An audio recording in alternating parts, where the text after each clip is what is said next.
পুজোর সময় মেয়েদের মাথার কাপড় সরে গেলে কোনো অসুবিধা হবে কি?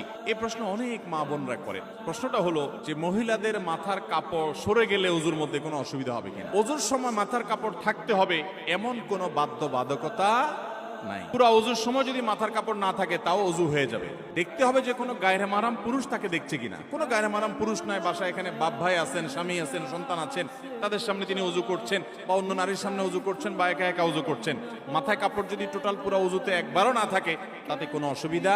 আমরা সময় যেখানে জায়গা মাথা কাপড়ের সেটা দিই না, যেখানে মাথা কাপড় দেওয়ার দরকার নাই সেখানে মাথা কাপড় নিয়ে টানাটানি করি। আজানের সময় অনেক মহিলা মনে করে যে ঘরে আছে একা একা কেউ নাই, তারপরে আজান শুরু হয়ে গেছে তাড়াতাড়ি মাথা কাপড় দেওয়া শুরু করে। আছে না নাই? এখানে মাথা কাপড় দেওয়া জরুরি না তো। যদি কোনো গায়রে মাহরাম পুরুষ থাকে তখন আজান না হলেও মাথা কাপড় দিবে। আর যদি কোনো গায়রে মাহরাম পুরুষ না থাকে সেখানে আপনার জন্য মাথা কাপড় দেওয়া জরুরি। আপনি রিল্যাক্সে থাকতে পারেন, মাথা কাপড় দিতেও পারেন, নিচেও থাকতে পারে। এখন কথা হলো ওযু। ওযু করার সময় আপনি যখন মুখ ধোবেন একেবারে চুলের গোড়া পর্যন্ত পানি যেতে হবে, এই কানের লতি পর্যন্ত পানি যেতে হবে।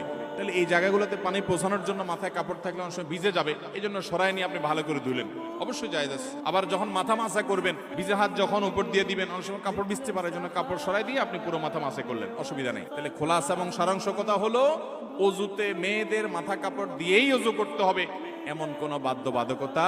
মাথা কাপড় রেখে যদি ওযু করতে পারেন ওকে, আর যদি সরেও যায় তাতে কোনো অসুবিধা